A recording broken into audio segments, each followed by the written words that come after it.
किसी ने कहा प्रभु आपको क्या अर्पित करें? बोले कुछ नहीं, नहीं हम तो करेंगे।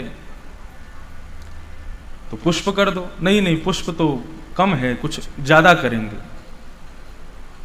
तो भगवान शिव बोले वैसे तो कुछ जरूरत है नहीं हमको कुछ लेने की, लेकिन तुम फल कर दो। नहीं, फल भी नहीं करेंगे तो फिर पत्ते कर दो, बिल्व पत्र कर दो, तुलसी पत्र कर दो। पुष्पम फलम पुष्पम पत्रम पुष्पम फलम तोयम। तो पत्र कर दो, पत्र नहीं तो पुष्प कर दो, पुष्प नहीं तो फल कर दो। नहीं नहीं, फल भी कम है, कुछ और बताओ। बोले सबसे सहज है संसार में जल, वो जल कर दो। शिष्य कहने लगा जल तो बहुत प्रकार के होते हैं, कावेरी का है, गंगा का है, सरयू का है, मंदाकिनी का है, अलकनंदा का है, कौन सा करें? शंकर जी बोले अब जल में भी तुम पूरी अपनी राजनीति चलाओगे, कौन सा करें? तो यम। लोग इस अर्थ को समझ नहीं पाते।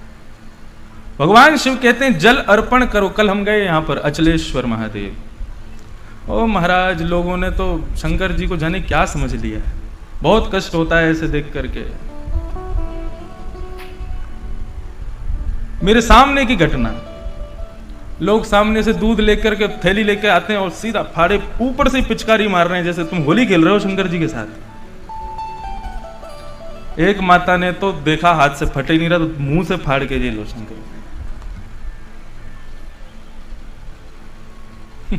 इससे बढ़िया मत चढ़ाओ। हम गए, हम खाली हाथ गए, कुछ नहीं लेकर के गए, बस जाकर के दो हाथ जोड़ करके प्रणाम किया। एक कोई थे साथ में, उन्होंने ला करके एक लोटा में जल और दूध दिया, व्यवस्था बन गई तो फिर चढ़ा दिया। इस प्रकार उसी उन्हीं पर चना डाल रहे हैं, वहीं मिश्री डाल रहे हैं, वहीं पुष्प डाल रहे हैं, वहीं धतूरा डाल रहे हैं। अरे वो शंकर जी हैं भाई, उनको लगती होगी। एक आदमी आया, उसके 5 उंगलियां भरी हुई थी अंगूठियों से, दे रगड़ा मारा उसने शंकर जी के, नाक वाक सब छिल गई होगी। कहां चला जाता है हमारा भाव? हम भगवान को कभी सोचते भी हैं कि वो चैतन्य है कि नहीं है? तो यम भगवान कहते हैं जल चढ़ाओ। कहां का चढ़ाऊं? बोले जब मेरे सामने बैठो और अपनी मेरी स्तुति गाते हुए, मेरा स्मरण करते हुए जब तुम्हारे नयनों से 2 अश्रु बिंद निकल आवे ना, वो जल मुझे चढ़ाओ, वो मुझे प्रिय है। साधारण जल टोंटी, कई मंदिर शंकर जी के देवालयों की तो बहुत बुरी स्थिति कर रखी हम लोगों ने। टोंटी जल की शंकर जी के ऊपर ही रखते हैं, सीधा वहीं से लोटा भरा चढ़ा दिया। कभी प्रसन्न नहीं होंगे देव इस स्थिति से। तो अरे कोई नियम होता है, कोई एक व्यवस्था होती है। देव के सामने किस प्रकार खड़ा होना चाहिए, किस प्रकार हमको बैठना चाहिए, किस प्रकार की स्तुति कब गानी चाहिए, क्या प्रस्तुत करना चाहिए। हम लोग बस क्या करते हैं, आगे वाला जो कर रहा है उससे बढ़िया करना है मेरे को। उसने मिश्री चढ़ाई तो मैं पेड़ा चढ़ा दूंगा शंकर जी पे। लेकिन दया की साक्षात प्रतिमूर्ति हैं भगवान शिव। वो भले ही, अच्छा आपको पता है भगवान शिव को संहार का देवता क्यों बनाया? श्रीमद् भागवत में कथा आती है कि ब्रह्मा जी ने सबसे पहले शंकर जी प्रकट कहां से हुए? अब कथा सुनाई देते हैं। ब्रह्मा जी ने जब सृष्टि करना शुरू किया तो सृष्टि करते हुए ब्रह्मा जी ने सबसे पहले मानव को बनाया, और वो मानव थे सनक, सनंदन, सनातन, सनत कुमार। ये 4 लोग। सनत कुमार, तो सनत कुमारों को जब बनाया तो नारद जी ने, ब्रह्मा जी ने पूछा मैंने तुमको क्यों बनाया? तो सनत कुमार कहने लगे भगवान का भजन करने के लिए बनाया है। तो ब्रह्मा जी कहने लगे केवल भजन करोगे, कर्म नहीं करोगे तो आलसी हो जाओगे। भजन करना जरूरी है, लेकिन कर्म प्रधान विश्वर चिराखा। कर्म प्रधान है, कर्म पहले होना चाहिए, भजन उसके बाद में दूसरे नंबर पर रखो। चारों कहने लगे नहीं हमसे कर्म नहीं होगा, हम तो भजन ही करेंगे। तब ब्रह्मा जी ने 10 पुत्र और बनाए, मानस पुत्र, उनमें सबसे छोटे नारद जी। 10 पुत्रों को बनाने के बाद में उनसे पूछा मैंने तुमको क्यों बनाया? तो वो भी बोले हमको भजन करने के लिए बनाया। तो शंकर ब्रह्मा जी को इतना क्रोध आया केवल भजन करोगे। क्रोध के कारण ब्रह्मा जी का ललाट नीला पड़ गया और उस ललाट का भेदन करके भगवान रुद्र शिव प्रकट हो गए। क्रोध से प्रादुर्भाव हुआ भगवान शिव का। दो स्थिति बताते हैं कि प्रकट होते ही रुद्र रूप धारण किया, क्रोध में भर गए तो नाम रुद्र पड़ गया और रौद्र पड़ गया। लेकिन कहते हैं कि फिर प्रकट होकर के रुदन करने लगे, रोने लगे। ब्रह्मा जी ने पूछा, बेटा रोते क्यों? बोले, मैं बढ़िया भगवान का भजन कर रहा था, आपने मुझे क्यों प्रकट किया? तो नाम रुद्र पड़ गया। तब कहा, बेटा हमने सृष्टि करने के लिए तुमको बनाया है, सृष्टि करो, पृथ्वी बनाओ, लोगों को बनाओ। शंकर जी ने विचार किया कि सृष्टि हमारे बस की बात तो है नहीं, लेकिन पिताजी की आज्ञा हो गई, अब आज्ञा का पालन नहीं करूंगा तो मैं फिर अधम बालक माना जाऊंगा। 4 प्रकार की संतान होती हैं, 4 प्रकार के बालक होते हैं, उत्तम, मध्यम, अधम और चौथा तो बहुत बुरा शब्द कहा है, लेकिन हम कहें कनिष्ठ। श्रीमद् भागवत में आदि शास्त्रों में चौथा बालक बताया गया चांडाल। उत्तम बालक कौन है? उत्तमः चिंतितः कुर्यात्, जो अपने माता पिता की बात को कहने से पहले उनके चेहरे के आव भाव को देख करके समझ जाए कि वो क्या चाहते हैं और उस क्रिया को पूरा कर दे, उसको कहते हैं उत्तम बालक। मध्यम बालक कौन है? जो आज्ञा का पालन करे, आज्ञा माता पिता की हो जाए फिर उसको करे, उसको मध्यम कहते हैं। और अधम करेगा लेकिन मां को 100 सुनाएगा, पिता को 50 सुनाएगा, करेगा आज्ञा का पालन लेकिन सुना सुना करके करता है। पूरे दिन मेरे ही पीछे पड़े रहते हो, मैं ही दिखता हूं आपको काम करने के लिए, वो नहीं दिखता, वो बैठा वहां पे। इस प्रकार से जो माता पिता की आज्ञा का पालन करते तो हैं लेकिन 100 सुनाते हैं, उनको कहते हैं अधम। और कनिष्ठ यानी कि चांडाल, कान पर जू ना रेंगना, बोलते रहो, कोई फर्क ही नहीं पड़ता। पढ़ने की बोलो, काम करने की बोलो, किसी काम की बोलो, हम पे कोई फर्क नहीं पड़ता, हम ऐसे ही पड़े रहेंगे। ऐसे बालकों को कहा जाता है कनिष्ठ। और शास्त्र भाषा में सुने तो चांडाल। चांडाल की परिभाषा क्या बताइए? बोले कि उसका जन्म केवल माता पिता को दुख देने के लिए हुआ है, वो इसीलिए वो माता पिता के पूर्व जन्म के कर्म के अनुरूप दुख के रूप में उनका पुत्र वही आया है, वो दुख देने आया है उनको। शंकर जी ने मन में विचार किया कि यदि मैंने अपने पिता की आज्ञा का पालन नहीं किया तो मैं अधम हो जाऊंगा। उत्तम तो नहीं बन पाया कि मैं पहचान जाता कि पिता क्या चाहते हैं, लेकिन अब आज्ञा हो गई है तो करना चाहिए मुझे। आ गए, पृथ्वी पर आए हैं, चारों तरफ देखने लगे, क्या बनाऊं, कैसे बनाऊं, कहां से शुरू करूं। तब उन्होंने कहा कि पिताजी ने जो बनाया है पहले वो तो देख लूं कैसे हैं। तो पिताजी ने कैसे बनाए हैं? 2 आंख हैं, 1 नाक है, सुंदर ओष्ठ हैं, बढ़िया केश हैं, सुंदर भुजाएं हैं, 2 चरण हैं। सुंदर स्वरूप देख करके भगवान शिव बोले, पिताजी से दुगना ही बनाना है, अच्छा ही बनाना है। पिताजी ने 2 आंख बनाई, हम 4 बनाएंगे। पिताजी ने 1 मुंह बनाया, मैं बहुत सारे मुंह बना दूंगा। पिताजी ने पैर से चलने वाला व्यक्ति बनाया, अरे हमारे साथ में हमारा साथी है, सर पर रहता है, बेचारा रेंग के चलता है, मैं रेंग के चलने वाला आदमी बनाऊंगा। कोई मुखहीन, किसी का मुंह ही नहीं बनाया। और विपुल मुख काहू, किसी के बहुत सारे मुंह बना दिए। और बिन पग चल ही, किसी के पैर ही नहीं है, बिना पैर के चल रहा है रेंग रेंग के। ऐसी सृष्टि बनानी शुरू कर दी। मतलब कौन? भूत प्रेत पिशाच डाकनी साकनी ये सब बनाने लगे भगवान से। और उसमें उनको आनंद आ रहा है, वाह कितना बढ़िया बना है। एक के केवल आंख ही आंख बना दी पूरे मुंह पर, वो लोग घूमता रहे पूरे नगर में। पिताजी के द्वारा बनाए गए फल पुष्प आदि खाते हैं, मेरे द्वारा बनाए गए, पिताजी के द्वारा बनाई गई सृष्टि को खाएंगे। वृक्षों को उठा उठा करके खा रहे हैं, मानवों को खा रहे हैं, ऐसे जीव बनाने शुरू कर दिए। रावण ने भगवान शिव के द्वारा की गई सृष्टि के ऊपर श्लोक लिख दिया। हमारे गुरु शंकर जी ने कैसी सृष्टि की है? यस्यास्ते ड्राट ड्राट ड्रुट ड्रुट ममलम टम टम टम टम टम डमशम डुडमशम डुहि डुहि चकितम भूपके भूपनालम तैलम तैलम तु तैलम खुकु खुकु खु फांग फांग फांग फांग फांग गायन्ते यस्य धान्ते वचति सचकलम पातु नो चंद्रचूड़। रावण ने यह श्लोक कब लिखा? रावण बहुत अटेंशन सीकर शिष्य था भगवान शिव का।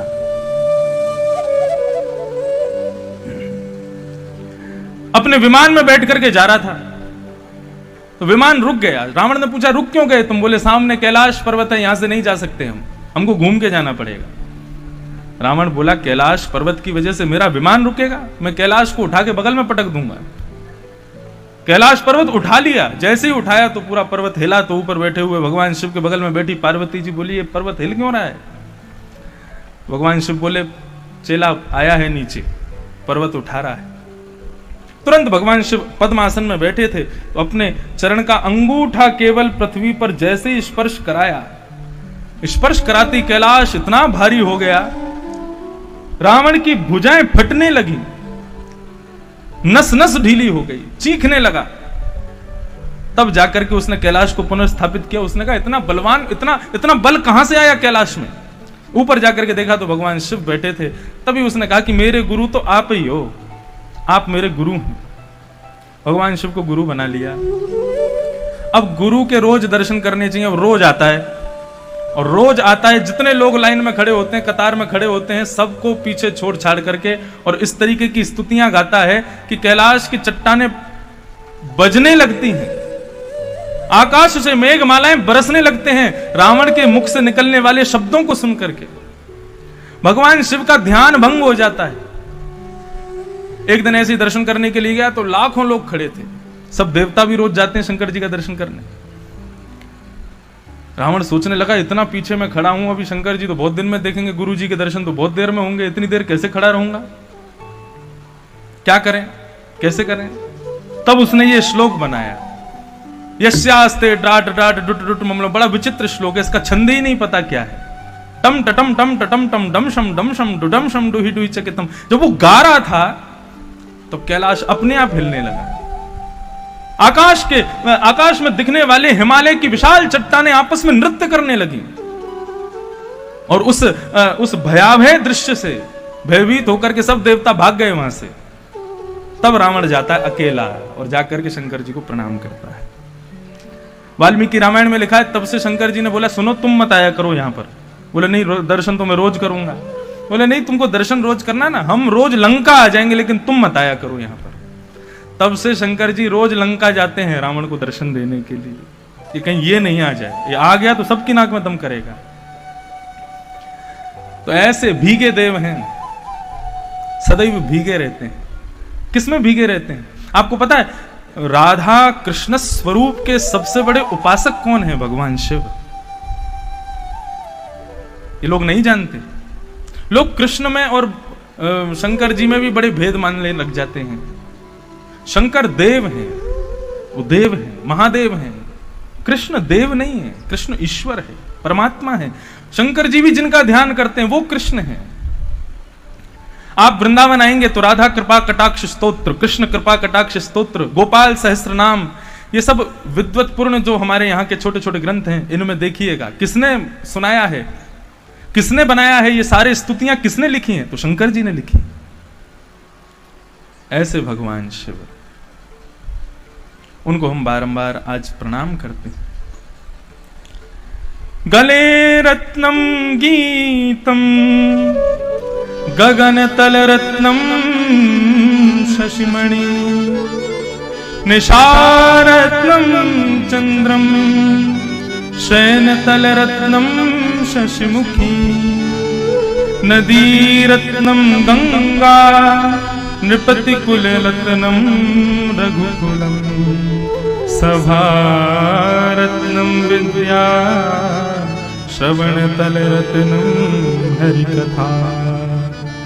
भगवान शिव कहते हैं गले का सबसे बड़ा रत्न क्या है? गले का सबसे महंगा आभूषण क्या है? गले में विराजमान होने वाली सबसे अमूल्य ज्वेलरी कौन सी है? तब कहते हैं गले रत्नम गीतम। शंकर जी कहते हैं गले का सबसे सुंदर गीत यदि कोई, सबसे सुंदर रत्न कोई यदि है तो वह है गीत। सुंदर कंठ का होना, स्वर का होना। आप में से कई लोग सोच रहे होंगे तो हमारे पास स्वर नहीं है, इसका मतलब हमारे कंठ बढ़िया ही नहीं है। कई लोग जब गाते हैं तो राग रागनियों के भी हाथ पांव टूट जाते हैं कि ये क्यों गा रहा है हमको। हमारे परिकर में भी 2-4 लोग ऐसे ही हैं। वो जब गाते हैं ना तो वास्तव में लगता है कि राग प्रकट हो गया होगा, भैया मत गा मुझको। दोनों बातें हैं। देखिए, राग का होना इतना अनिवार्य नहीं है। आपके कंठ में राग रागनियां विराजमान हो, बहुत सुंदर आप गावें, वो जरूरी नहीं है। अनुराग का होना बहुत जरूरी है, भाव का होना बहुत जरूरी है, राग इतना जरूरी नहीं है। तो गले का सबसे सुंदर रत्न क्या है? गीत। गले रत्नम गीतम गगन तल रत्नम दिनमणि। इस आकाश का सबसे बड़ा रत्न क्या है? आज हम दर्शन करने गए थे, भगवान सूर्य। इस आकाश का सबसे सुंदर रत्न यदि कोई है तो वो है भगवान सूर्य। क्या अद्भुत। वैसे तो हमने यहां पे तो कॉपी की है हमारे कोणार्क मंदिर की, जो उड़ीसा में है, लेकिन जब अंदर सूर्य भगवान का दर्शन किया, आहा, अद्भुत स्वरूप है, मानो साक्षात सामने सूर्य नारायण विराजे हों, ऐसा अनुभव हो रहा था। बहुत सुंदर। तो वे कौन है? इस आकाश के सबसे सुंदर रत्न हैं शशिमणि, दिनमणि, यानी कि सूर्य। निशा रत्नम चंद्र। रात्रि का सबसे सुंदर रत्न कौन है? चंद्रमा।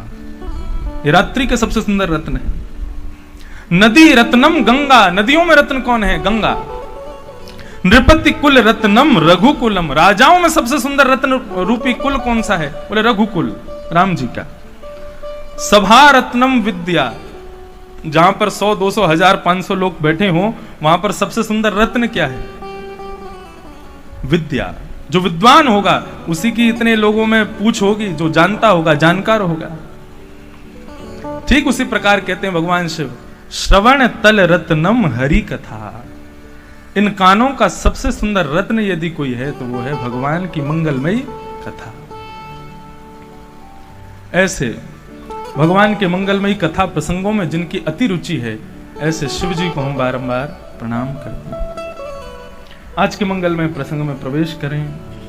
कल हम लोगों ने श्रवण किया श्रीमद् भागवत के प्रथम स्कंद का प्रथम श्लोक। बंधुओं, सत्यम परम धीमहि। बहुत ध्यान से सुनिएगा, एक एक शब्द सुनिएगा।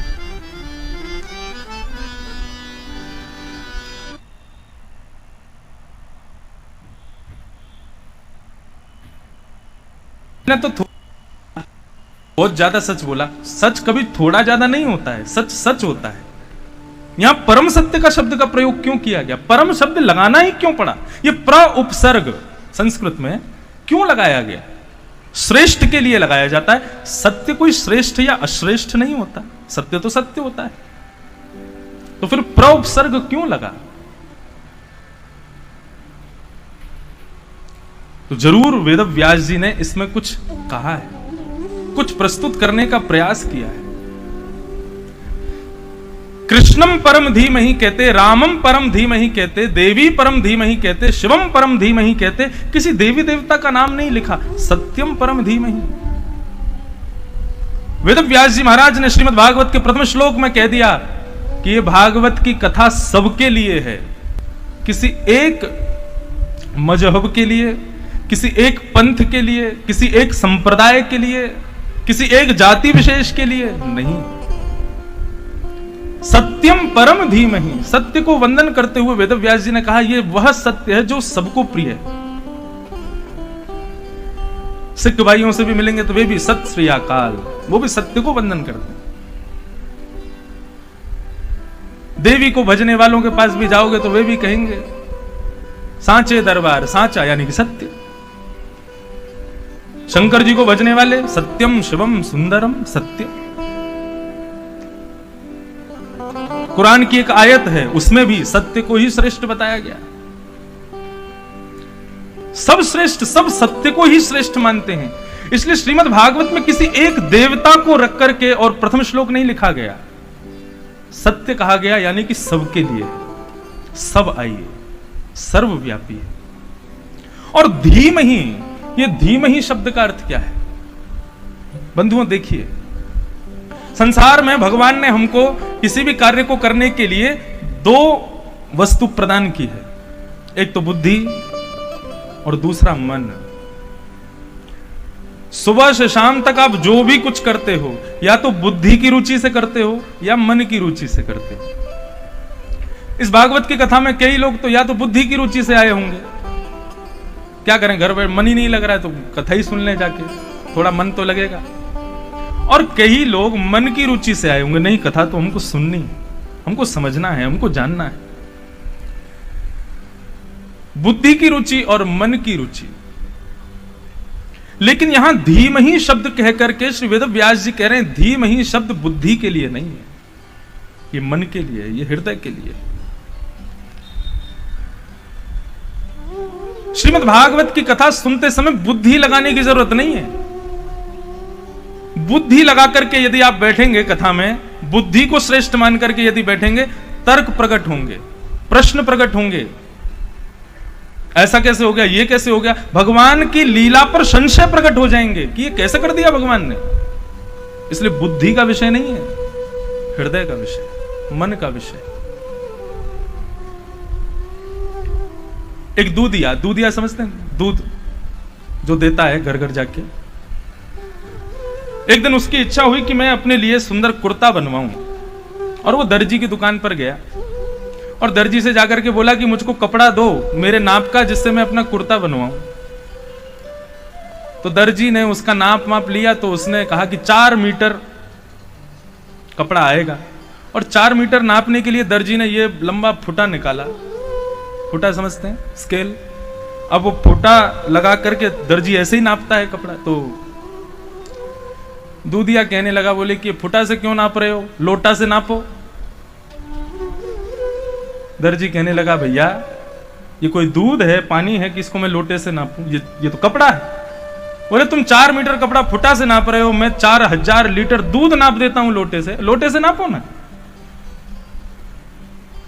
एक व्यक्ति ने आकर के कहा, भैया दूध नापा जा सकता है लोटे से, लेकिन कपड़ा नापा जाएगा फुटा से। कहने का अभिप्राय बुद्धि और मन की बात मैं कह रहा हूं। संसार की किसी भी प्रक्रिया में यदि आपको कोई संशय है तो अपनी बुद्धि लगाइए, लेकिन जब आप इस दर्जी की दुकान पर आए हैं तो यहां पर अपने लोटे लेकर के मत आइए नापने के लिए। लोटा मतलब बुद्धि, यहां तो मेरे फुटा से ही नापा जाएगा, हृदय से ही नापा जाएगा। इसलिए हृदय को श्रेष्ठ मान करके कथा में बैठिए। बुद्धि जितनों ने लगाई है ना भगवान कृष्ण के विषय में, वो सब पागल ही हो गए। ये बुद्धि का विषय है ही नहीं, ये हृदय का विषय, ये मन का विषय। कृष्ण को जानना है तो हृदय के कपाट खोलिए। कपाट, कपाट शब्द समझते हैं, भगवान के सामने जो पर्दा होता है उसको कपाट कहा जाता है। कपाट खोलो, दर्शन के पट खोल दिए हैं। कपाट, कपाट का ये कपाट क्यों कहा जाता है उनको? बोले कि भैया ये कपाट खुलते ही भगवत दर्शन होते हैं। कपाट को ही संसारी भाषा में यदि लिया है तो वही आ जाएगा कपट। जब कपट खुलेगा तब भगवत दर्शन होगा। हमारे हृदय में भगवान है, हमारे हृदय में कृष्ण है, लेकिन हमको दिखते क्यों नहीं? क्योंकि कपाट लगे हैं, अभी कपट है हृदय में।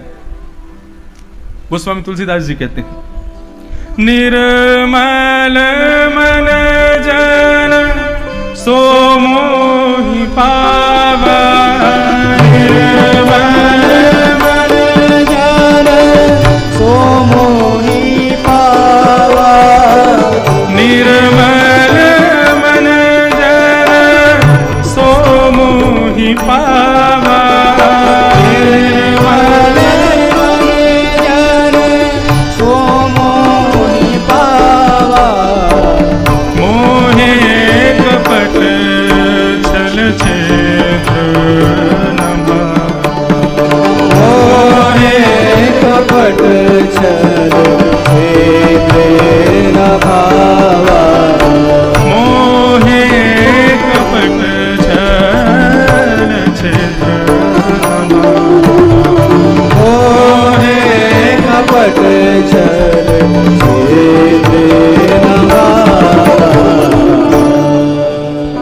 भगवान ने स्पष्ट बता दिया मैं किसको मिलता हूं। निर्मल मन जन सो मोहे पावा।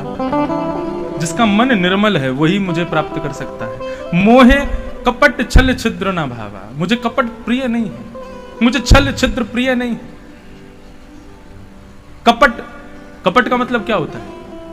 कपट का मतलब होता है कि दिखाएंगे तो हम तुम्हारी हितैषी हैं, लेकिन करेंगे सारे काम वही जिससे आपका अनहित हो।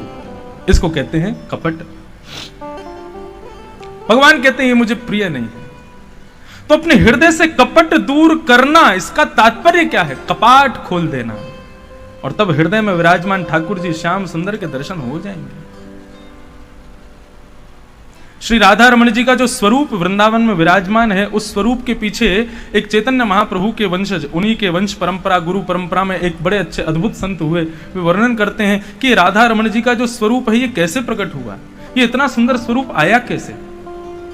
तब वे कहते हैं कि जब श्याम सुंदर अपनी प्रिया यानी कि श्री किशोरी जी के नेत्रों में देख रहे हैं, तो नेत्रों में देखते देखते ठाकुर जी को किशोरी जी के नेत्रों में एक ठाकुर जी और दिखते हैं। वो ठाकुर जी नेत्रों के भीतर एक और किशोरी जी के नेत्रों में दिख रहे हैं। वो ठाकुर जी जिन किशोरी जी के नेत्र में दिख रहे हैं, उनको भी वहां पर एक ठाकुर जी दिख रहे हैं जो किसी और किशोरी के नेत्रों में देख रहे हैं। वृंदावन रस परंपरा यदि मैं बोलने लग जाऊं तो आप लोग सिर पकड़ करके बैठ जाओ।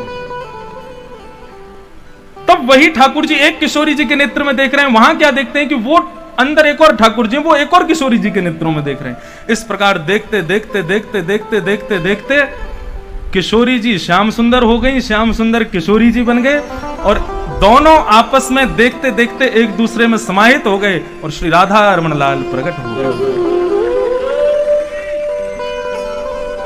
भगवान कृष्ण को कभी एक रूप नहीं मानना चाहिए, इस बात को लिख लीजिएगा। बहुत बड़ा अपराध होता है उनको केवल कृष्ण समझना।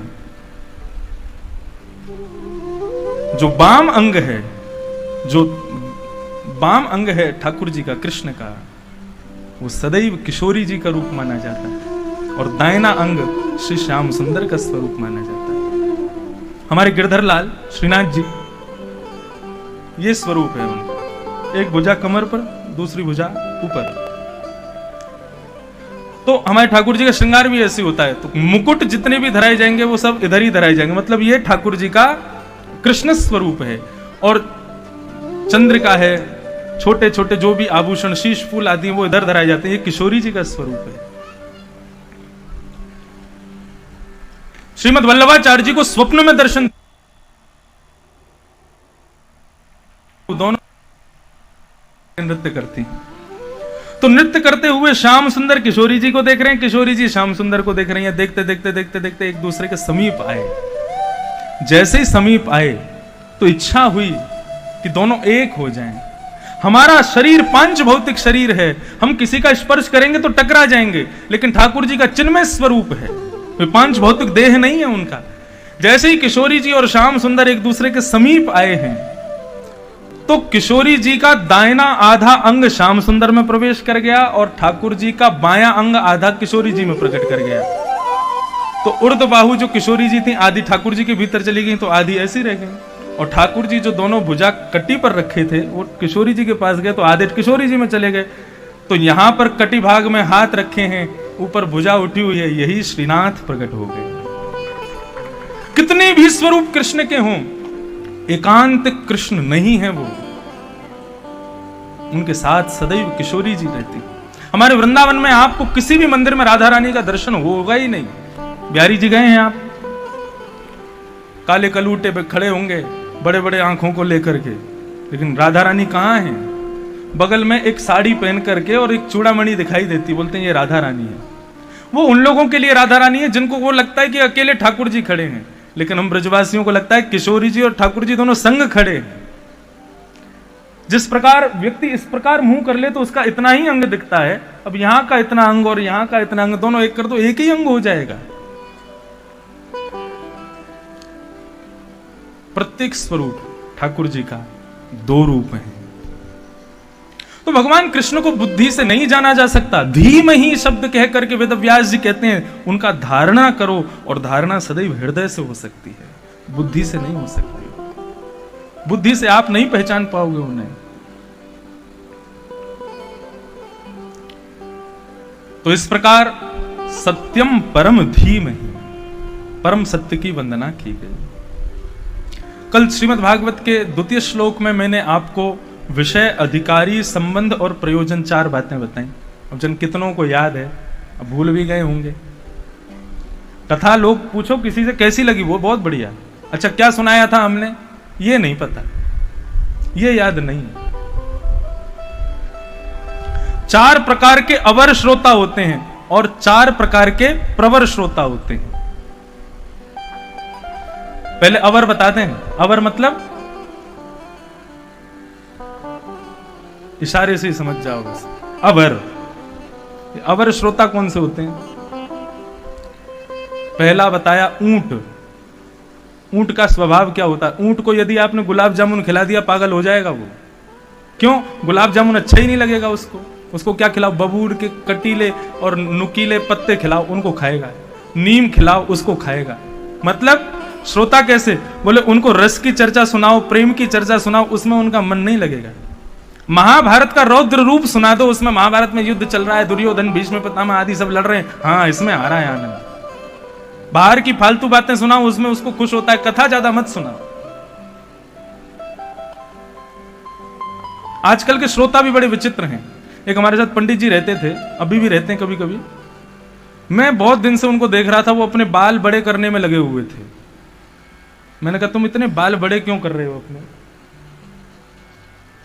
बतावे नहीं। अब मैं उसके पीछे पड़ गया। मैंने कहा आज तो तुमको कटवाने ही पड़ेंगे, मुझसे देखे नहीं जा रहे हो। इतने बड़े बड़े बाल भाई कैसे रखते हो सिर पे? जब मैं सौगंध खिलाने पे आ गया, मैंने कि तुमको जाना ही पड़ेगा, तब वो मेरे पास आके बोले महाराज जी मेरी एक दुविधा है। मैंने क्या? मेरी 2 महीने बाद कथा है। मैंने कि तो कथा है तो बाल बढ़ाओगे? बोले नहीं, हमारे यजमान ने कहा है बड़े बाल होंगे तो ही कथा कराएंगे। मैंने कहा श्रोता को तुम्हारे बालों से मतलब है कि तुम्हारी वाणी से मतलब है? हम तो तुमसे कहेंगे अगर ये शर्त रखी है यजमान ने तो कथा करने मत जाना। अरे वाणी सुनो तो, अब वो पहनता क्या है, रहता क्या है, कैसे, उससे क्या मतलब है? तो श्रोता अवर, पहला ऊंट। दूसरा बताया भेड़िया। भेड़िया का स्वभाव कैसा होता है? वो जहां जाता है वहां जाकर के बहुत हल्ला मचाता है। जंगल में जहां भी जाता है खूब ऊंची ऊंची आवाज में चिल्लाता है। मतलब ये कथा में आकर के बैठ जाते हैं, इनको वक्ता से मतलब नहीं है, इनका आपस में संवाद बगल वाले से चलता रहता है। आपस में बात कभी कभी इतनी तेज भी करते हैं कि वक्ता भी सोच में पड़ जाए, भाई मेरी कथा सुन लो थोड़ी देर। तीसरे अवर श्रोता बताए गए हैं बैल, वृषभ। बोले बैल कैसा होता है? बोले बैल को किसी वस्तु से मतलब नहीं है, उसको केवल खाने से मतलब 3 घंटा कथा में इसलिए बैठते हैं ताकि 3 घंटे बाद वहां प्रसाद वितरण होता है, वो प्रसाद खाने के लिए कथा में आते हैं कि वो प्रसाद मिल जाएगा खाने को। और चौथे अवर श्रोता बताए सरोता, खंड खंड खंड खंड। वो पूरी कथा में बैठ करके कुछ नहीं करेंगे। वहां तो पंडाल ऐसा बना था, यहाँ ऐसा बना है, यहाँ तो ये है, यहाँ तो वो है, यहाँ तो इतनी गर्मी है, यहाँ संगीत वाले तो ऐसा गाते हैं, वहां तो ऐसा गा रहे थे। 1 महीना पहले ही हमारे पूज्य पिताजी महाराज भी होके गए ग्वालियर, तो लोग जो उनकी सुने यहाँ सुने, उसमें भी भेद कर रहे होंगे, वहां तो ये था, यहाँ ये है, वहां ऐसा था, यहाँ ऐसा है। तो इस प्रकार से खंडन में ही लगे रहते हैं। उनको 4 घंटा में कथा क्या सुनाई उससे कोई मतलब नहीं। ये भागवत में ही बताए 4 अवर श्रोता,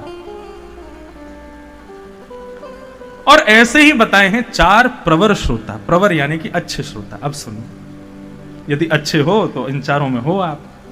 कौन कौन से? मीन, सुख, हंस और चातक, ये 4। सबसे पहला प्रवर श्रोता बताया गया मीन को। मीन कहते हैं मछली को। मछली कैसी होती है?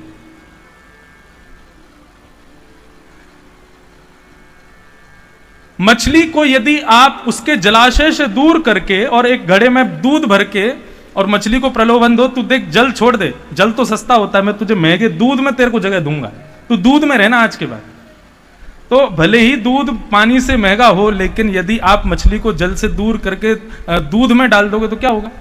मर जाएगी, उसकी मृत्यु हो जाएगी। कहने का अभिप्राय श्रीमद् भागवत का प्रवर श्रोता कैसा होता है, उसको कोई कहे कि तुम कथा मत सुनो, हम तुमको कथा से बढ़िया सुनवाएंगे कुछ।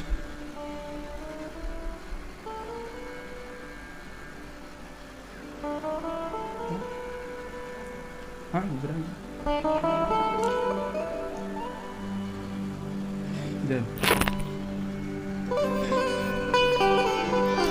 हरे कृष्ण कृष्ण कृष्ण हरे हरे, हरे राम राम राम हरे हरे, हरे कृष्ण कृष्ण कृष्ण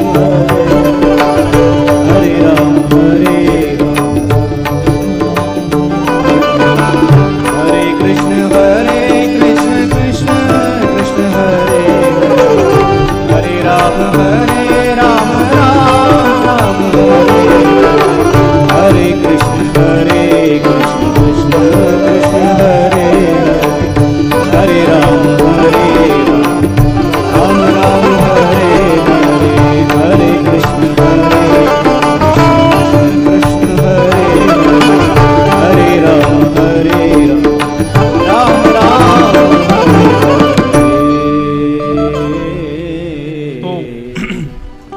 प्रवर श्रोताओं में सबसे श्रेष्ठ श्रोता कौन है? मीन। मीन कहते हैं मछली को। तो मछली को कोई कितना भी प्रलोभन दे कि तुझको जल से बढ़िया जगह ले जाएंगे हम, दूध है, दही है, घी है, सब महंगे हैं जल से ज्यादा, तेल है, हम उसमें रखेंगे, लेकिन मछली वहां जीवित नहीं रह पाएगी। ठीक उसी प्रकार यदि कोई व्यक्ति भागवत के श्रोता को प्रलोभन देवे कि हम तुमको इससे भी बढ़िया चुटकुल्ला सुनवाएंगे, तुमको बढ़िया, अब कुछ भी समझ लीजिए, इसके विपरीत में आपको कोई और प्रलोभन देवे, उस पर आकृष्ट ना होना, यह प्रवर श्रोता का प्रथम लक्षण है।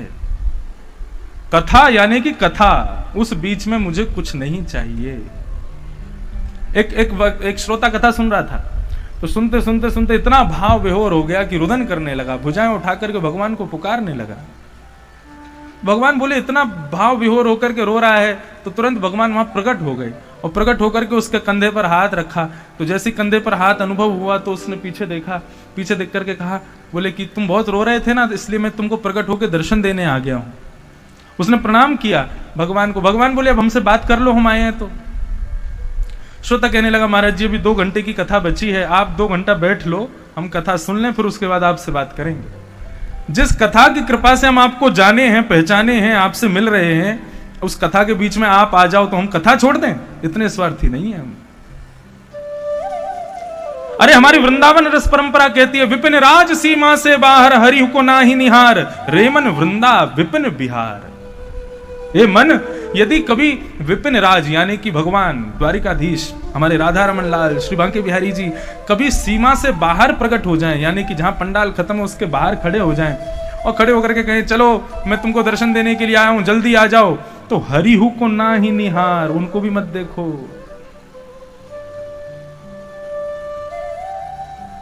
हरिहु को ना ही निहार।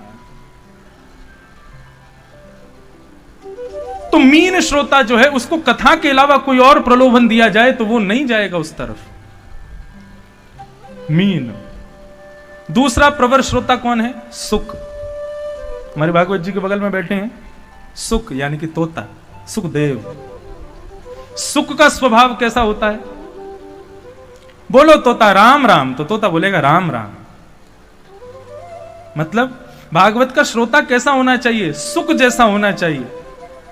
उसको जितनी कथा सुनाई गई, जितने भाव सुनाए गए, जितने प्रसंग सुनाए गए, उनको तोते की तरह रट करके याद कर ले, वो सब उसकी स्मृति में आ जाएं। सुख। तो मीन, सुख और तीसरा है हंस। हंस का एक स्वभाव होता है, दूध और पानी दोनों को आप इकट्ठा कर देंगे तो आप अलग नहीं कर सकते। दूध और पानी एक होने के बाद में एक ही हो जाते हैं, पानी है ये पता ही नहीं चलता। और उसको दूर करने के लिए पानी अलग हो जाए, दूध अलग हो जाए, आज तक मुझे लगता है किसी साइंटिस्ट ने ऐसी कोई मशीन भी नहीं बनाई है। लेकिन हंस का यह गुण होता है कि यदि उसके सामने किसी पात्र में दूध और जल दोनों एक साथ भर करके रख दिया जाए तो वो दूध पी जाएगा, पानी को छोड़ देगा। यह हंस का गुण होता है। श्रोता कैसा होना चाहिए? हंस जैसा। श्रीमद् भागवत की कथा में भी आजकल खूब मिलावट शुरू हो गई है। हर प्रकार के प्रसंग सुनाए जाते हैं, हर प्रकार की कथा वार्ताएं कही जाती हैं, लेकिन श्रोता को चाहिए कि वो कैसा हो? वो हंस के जैसा हो। केवल दूध यानी कि जो ग्रहण करने योग्य वस्तु है केवल उसका श्रवण करे, उसके अलावा बाकी की सब वस्तुओं को छोड़ दे। यह श्रोता का गुण होना चाहिए। तो हंस, और हंस के बाद में अंतिम पक्षी आता है चातक। चातक पक्षी आपको यहां कभी नहीं दिखेगा। कभी हिमालय पर यदि जाएंगे, ऋषिकेश से ऊपर जाएंगे, तब आपको चातक पक्षी मिलेगा। तो चातक पक्षी का एक गुण होता है, वो सुबह सुबह अंधेरे में ही चिल्लाता है, प्यासा हूं, प्यासा हूं, प्यासा हूं, प्यासा हूं, प्यासा हूं। ऐसे ही चिल्लाता है वो। जब बोलता है तो ऐसे ही लगता है, गौर से सुनेंगे तो वो बोल रहा है प्यासा हूं, प्यासा हूं। तो जब वो प्यासा हूं चिल्लाता है तो बाकी के सारे पशु पक्षी उसको घेर लेते हैं। बोले क्या सुबह सुबह तू हमको सोने नहीं देता है? प्यासा हूं चिल्लाता है। इतनी सारी नदियां बह रही हैं, इतने पोखर तालाब सब भरे पड़े हैं तेरे लिए, क्यों नहीं पीता इनको? प्यासा हूं सुबह सुबह शुरू हो जाता है। चातक पक्षी साल में केवल एक ही बार पानी पीता है। और कब? जब साल की पहली ऋतु आती है, बसंत की, और जब काली काली मेघ मालाएं आकर के आकाश में अपना डेरा जमा लेती हैं, और जब पहली बूंद गिरती है उसको अपनी चोंच खोल करके उसको पी लेता है। कितना बड़ा प्रेमी होता है वो। तब उसकी प्यास बुझती है। अधिकतर चातक पक्षियों के जो वंश है वो इसीलिए खत्म हो जाता है क्योंकि उनको स्वाति का ही जल चाहिए, पहली बरसात का जल चाहिए। श्रीमद् भागवत के अद्भुत वक्ता हुए आज से बहुत वर्ष पहले, उनका नाम था परम पूजनीय प्रातस्मरणीय श्री डोंगरे जी महाराज, जिन्होंने भागवत में एक अद्भुत क्रांति लाए थे। हमारे पूज्य पिताजी महाराज के पूज्य गुरुदेव अनंत श्री विभूषित श्री रामानुज प्रपन्नाचार्य गुरु जी महाराज, उनके बड़े अनंत सेवक रहे थे श्री डोंगरे जी महाराज। वे जब भी वृंदावन आते थे तो आते सबसे पहले हमारे घर आकर के गुरु जी को प्रणाम करते थे। वे अपनी कथा में चातक पक्षी का एक गुण बताते थे। बोले चातक पक्षी एक बार प्यासा हूं चिल्ला रहा था डाल पर बैठ करके। तो एक शिकारी ने अपने धनुष पर बाण का प्रत्यंचा चढ़ा करके जैसे ही छोड़ा, चातक पक्षी के हृदय में जाकर के जब वो धनुष बाण जाकर के लगता है, तब चातक पक्षी ऊपर से मर रहा है, नीचे की ओर गिर रहा है, और नीचे गंगा जी बह रही हैं, गंगा जी का जल बह रहा है। तब वो चातक पक्षी चिल्लाता हुआ अपने पुत्र से कहता है, पुत्र तुम चिंता मत करना, तुम दुखी भयभीत मत होना। मैं आज अपने प्रियतम उस स्वाति के जल के आश में, उसकी अभिलाषा में अपने प्राणों का परित्याग कर रहा हूं। अपने प्रियतम का स्मरण करता हुआ अपने प्राणों का परित्याग कर रहा हूं। मैं मर जाऊंगा बेटा, लेकिन याद रहे जब मेरी मृत्यु के बाद तर्पण करने का समय आवे ना तो इस गंगा के जल से मत करना, तर्पण भी मेरा स्वाति के जल से ही करना। और तब वो चातक पक्षी अपनी चोंच को पकड़ लेता है कि कहीं गंगा का जल मेरे मुंह में ना चला जाए, और चोंच पकड़ करके मरता है। ऐसा प्रेमी, मतलब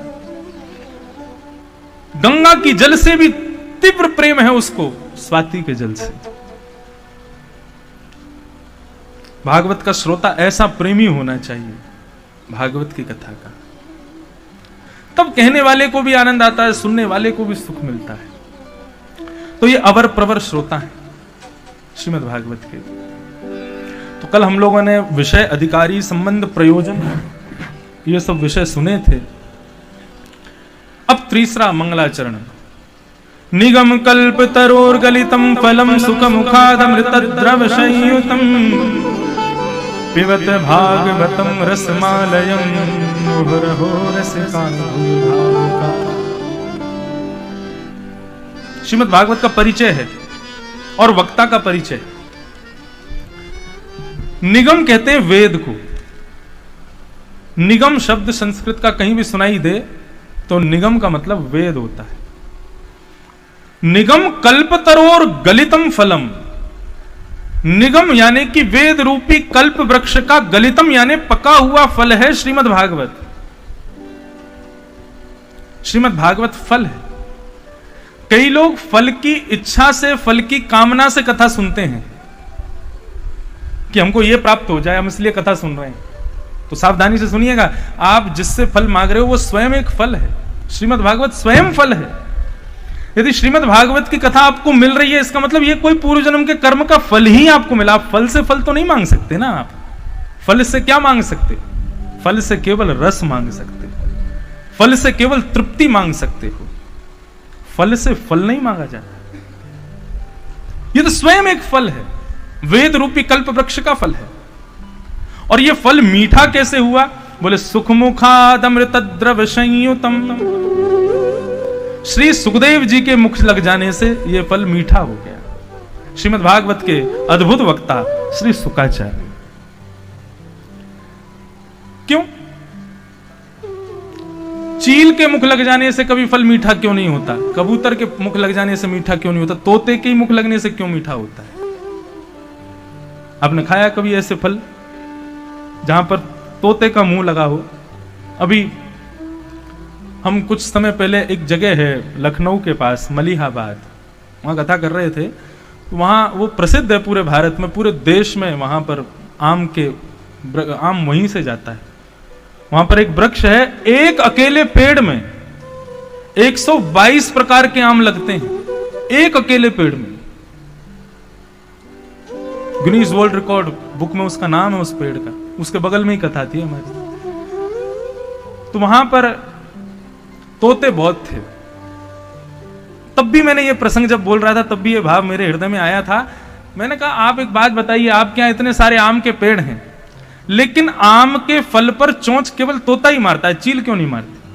आम के पेड़ पर जाकर के चील भी बैठती है, भूख लगी है उसको, वो भोजन ढूंढती है लेकिन आम नहीं खाती। आम के पेड़ पर जाकर के कबूतर भी बैठता है, भोजन ढूंढता है लेकिन आम को नहीं खाता। लेकिन उसी आम के वृक्ष पर जब तोता जाकर के बैठता है तो अपनी वनस्पति की विद्या से सबसे सुंदर फल को खोजता है और उस फल के पास जाकर के अपनी चोंच मारता है, स्वयं भी रस लेता है और जैसे ही चोंच बाहर निकालता है तो उसकी चोंच बाहर आते ही जितना छिद्र हुआ वहां से रस निकल करके टपक करके पृथ्वी पर गिर जाता है। छोटे छोटे चींटे, छोटे छोटे चींटियां, छोटे छोटे कीड़े मकोड़े भी उस रस को लेकर के आनंदित हो जाते हैं। भागवत का वक्ता सुख जैसा होना चाहिए, सुखदेव जैसा होना चाहिए, तोते जैसा होना चाहिए। कैसा? बोले इस भागवत रूपी फल में मुख लगा करके पहले तो स्वयं रस लेवे और स्वयं रस लेकर के सामने बैठे हुए जितने श्रोता हैं उनको भी रस में सराबोर कर देवे। ये भागवत के श्रोता का लक्षण, वक्ता का लक्षण है। सुख मुखाद अमृत द्रव संयुतम पिबत भागवतम रसमालयम मुहुरहो रसिका भुवि भावुका। इस भागवत की कथा को सुनो मत, सुनना नहीं, पीना है। पिबत लोग पीते हैं, पी पी के गिरते, हम भी पीते हैं, गिरते नहीं हैं। हम तो पीते हैं सत्संग प्याला, ये नशा फिर उतरता नहीं। मेरे बांके बिहारी सबरिया, तेरा जलवा कहां पर नहीं। संसार के लोग भी पीते हैं लेकिन पी करके गिर जाते हैं। हम पीते गिरते नहीं, संभल जाते हैं। और लेकिन पीता है वही संभलता है। औषधि का नाम सुनने मात्र से आपका रोग दूर नहीं होगा, औषधि को पीना पड़ेगा तब रोग दूर होगा।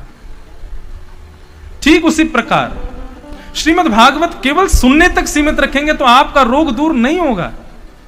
श्रीमद् भागवत सुनने की इच्छा यदि, पीने की इच्छा यदि रखेंगे तो रोग दूर होगा।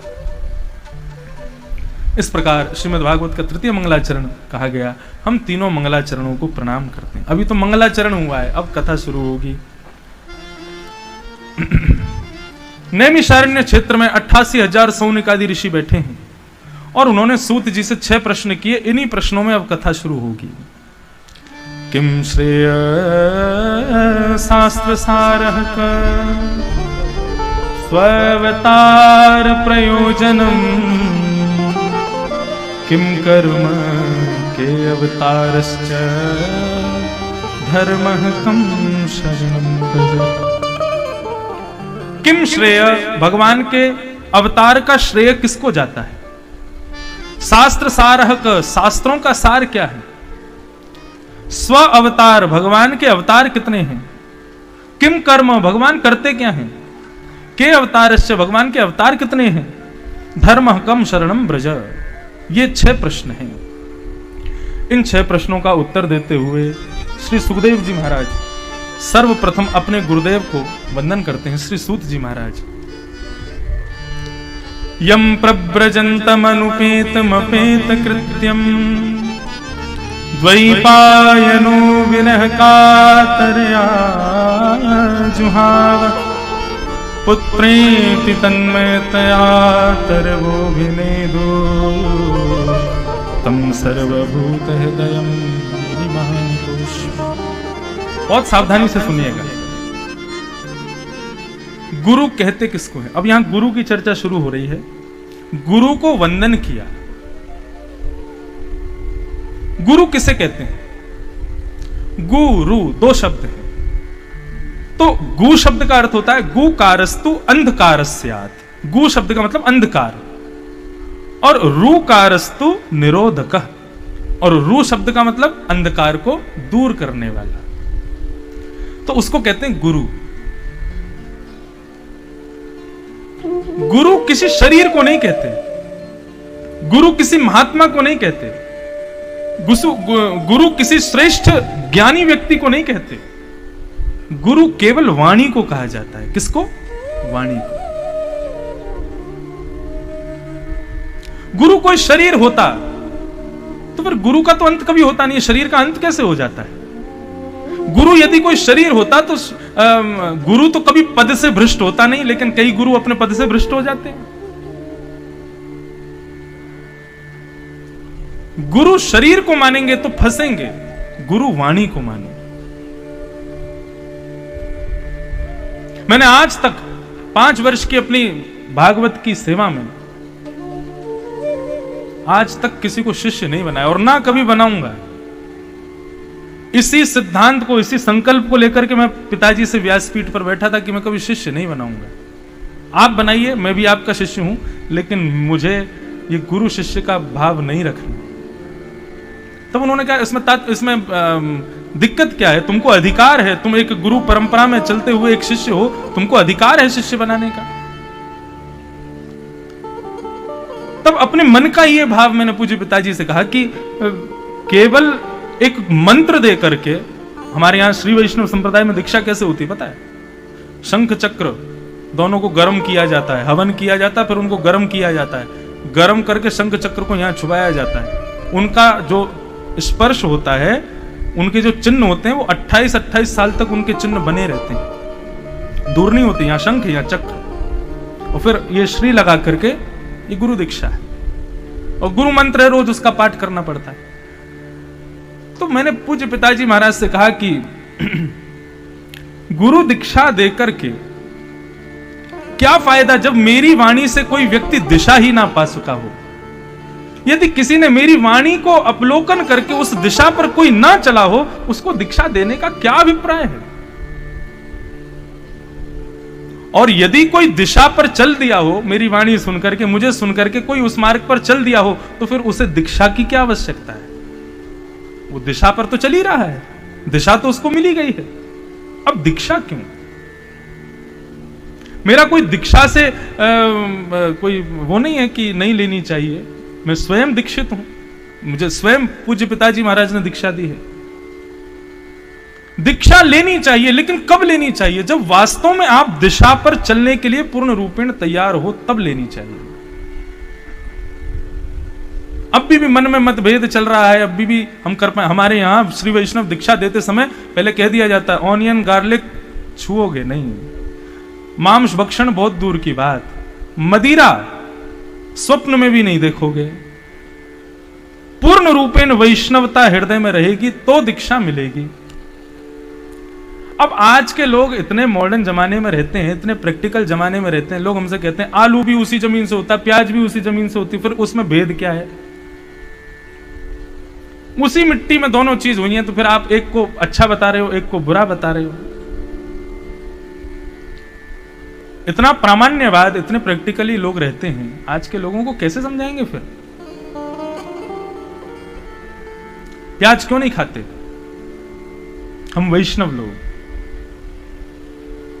क्योंकि उसमें दुर्गंध होती है, और दुर्गंध की कोई भी वस्तु भगवान को कभी भोग नहीं लगती। केवल प्याज ही नहीं आती, मूली आदि ये सब भी आते हैं इन सब श्रेणियों में, लेकिन प्याज और लहसुन सबसे ऊपर आते हैं। सब्जियों में इसका सेवन भगवान को कभी नहीं कराया जाता। मैं एक बार विदेश में कहीं गया था, तो वहां कहते हैं ना उन्हीं के यहां भोजन करना पड़ता है जहां रुकते हैं। तो वो बोली माता जी की मैं भोजन बना के लाती हूँ। मैंने कहा भोग लगा के लाना। बोला हाँ, अरे हमारे यहाँ बिना भोग के कुछ बनता ही नहीं। तो ये हम क्यों बोलते हैं? तो इससे स्पष्ट हो जाता है कि इनके यहाँ प्याज नहीं बनती होगी, क्योंकि प्याज बनाने वाला भोग लगाएगा ही नहीं, ठाकुर जी को लगता ही नहीं भोग। तो जब मैंने बोला कि भोग लगा के लाना, बोले बिल्कुल भोग लग के ही आएगा, बिना भोग के तो हमारे यहाँ 25 साल से सेवा चल रही भगवान की, बिना भोग के हम लोग नहीं पाते। भोग लगा के महाराज थाली आई सामने, तो थाली में जो सैलेड रखी थी उसमें सबसे ऊपर प्याज रखी, उस पर तुलसी जी रखी थी। मैंने कहा माता जी ये क्या है? अरे भोग है, ठाकुर जी का प्रसाद। अच्छा, मैंने कहा, मैंने उनको कुछ कहा नहीं, मैंने बस इतना पूछा आप 25 साल से ऐसे ही भोग लगाती हो? बोले हाँ बिल्कुल ऐसे ही भोग लगाते। मैंने कहा जय हो, तुम्हारे ठाकुर जी तो प्याज लहसुन खाने वाले बन गए हैं, मैया इसका भोग नहीं लगता ठाकुर जी को। बोले अब हम यहाँ यूएस में रहते हैं, यहाँ कहां तक वो करें? अरे तो मैंने, तुम खाओ, भगवान को क्यों खिलाते हो? भगवान को भोग नहीं लगता उसका। अच्छा, आज हमको एक बड़ी विचित्र बात पता चली है। मैं किसी चीज का खंडन नहीं करता, लेकिन मुझे पता चला है तो बोल दूं। कौन सी देवी है वो प्याज की भुजिया का भोज लगता है? हाँ, पीताम्बरा मैया। वहां हमको आज पता चला प्याज की भजिया का भोग लगता है, जबकि वहां पर कोई कुंड सरोवर है, उसमें मछलियां हैं। एकादशी के दिन वो मछलियों को दाना डालोगे तो वो खाती नहीं है, क्योंकि उनका भी व्रत होता है। वहां प्याज की भजिया का भोग लगता है। होगी कोई प्रथा, लेकिन शास्त्राज्ञा है। गीता में भगवान कहते हैं भुंजते ते त्वघम पापात,